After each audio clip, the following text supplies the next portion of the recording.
नमस्कार दोस्तों, आइए जानते हैं गणेश चतुर्थी भारत के सबसे महत्वपूर्ण और लोकप्रिय त्योहारों में से एक है, जो भगवान गणेश की पूजा और सम्मान के लिए मनाया जाता है। भगवान गणेश, जिन्हें विघ्नहर्ता और बुद्धि के देवता के रूप में जाना जाता है, हिंदू धर्म में विशेष महत्व है।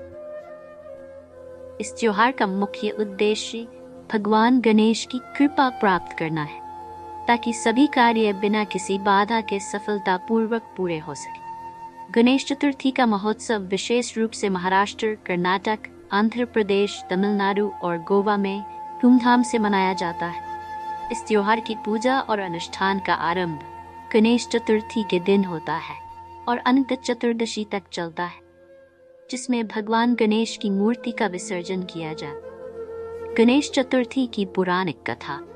गणेश चतुर्थी की उत्पत्ति और महत्व को लेकर कई पुराणिक कथाएं। पार्वती जी द्वारा गणेश जी की उत्पत्ति। सबसे प्रचलित कथा के अनुसार एक दिन माता पार्वती स्नान कर रही थी और उन्होंने अपने शरीर के उपाटन से एक बालक की मूर्ति बनाई। उन्होंने उस मूर्ति में प्राण फूंक दिए और उसे अपना पुत्र बना लिया। माता पार्वती ने गणेश जी से कहा कि वे द्वार पर पहरा दें, किसी को भी अंदर प्रवेश करने न दें। इस बीच भगवान शिव वहां पहुंचे और जब उन्होंने अंदर जाने का प्रयास किया तो गणेश जी ने उन्हें रोक दिया। इससे शिव जी क्रोधित हो गए और अपने त्रिशूल से गणेश जी का सिर काट दिया। जब माता पार्वती को ये पता चला तो वे बहुत दुखी हुई और उन्होंने भगवान शिव से अपने पुत्र को जीवित करने की मांग की। तब भगवान शिव ने आदेश दिया कि जो पहला प्राणी मिले उसका सिर लाया जाए। ये प्राणी एक हाथी था, जिसका सिर शिव जी ने गणेश जी के शरीर पर लगाकर उन्हें पुनर्जीवित किया। इस प्रकार गणेश जी को हाथी का सिर मिला और वे गणेश के रूप में प्रसिद्ध हुए। इस कथा से ये भी पता चलता है कि भगवान गणेश को क्यों गजानन कहा जाता है, जिसका अर्थ है हाथी के समान मुख वाला।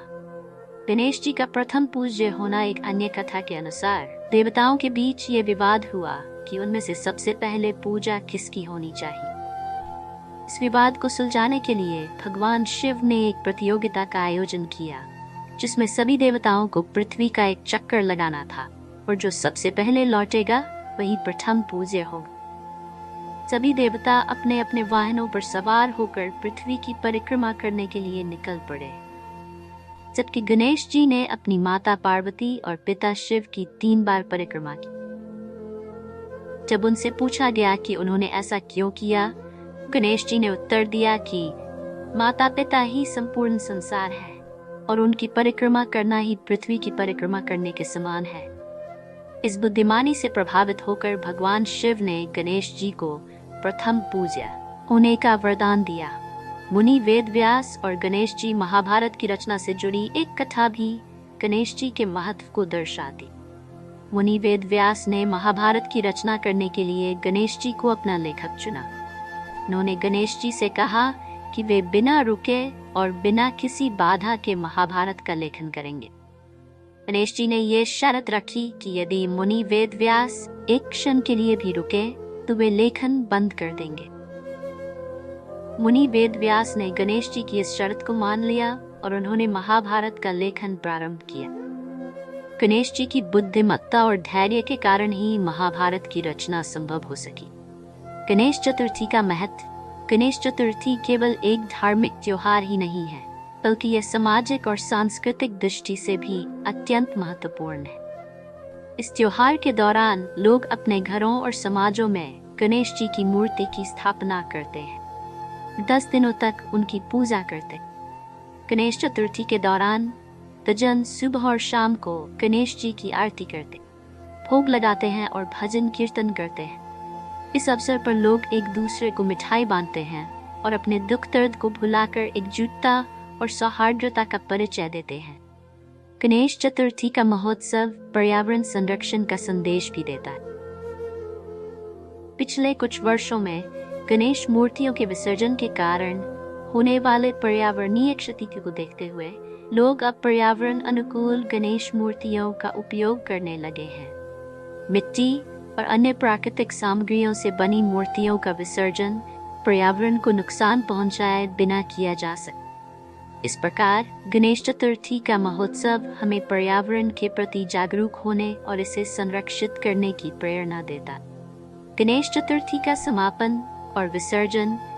गणेश चतुर्थी का समापन अनंत चतुर्दशी के दिन होता, जब गणेश जी की मूर्ति का विसर्जन किया जाता है।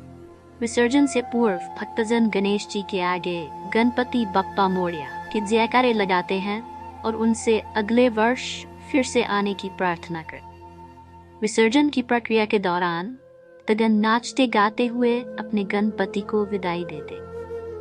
यह समारोह अत्यंत उल्लासपूर्ण होता है और इसे देखने के लिए बड़ी संख्या में लोग इकट्ठा होते। निष्कर्ष, गणेश चतुर्थी का त्योहार न केवल धार्मिक दृष्टि से महत्वपूर्ण है, बल्कि यह सामाजिक, सांस्कृतिक और पर्यावरणीय दृष्टि से भी अत्यंत महत्वपूर्ण। भगवान गणेश की पूजा और सम्मान करने के साथ साथ ये त्योहार हमें एकजुटता, सद्भावना और पर्यावरण संरक्षण का संदेश भी देता है। गणेश चतुर्थी का महोत्सव भारतीय संस्कृति और परंपराओं का जीवंत प्रतीक है, जो आने वाली पीढ़ियों को भगवान गणेश की महिमा और उनके आदर्शों से प्रेरित होने की प्रेरणा देता है।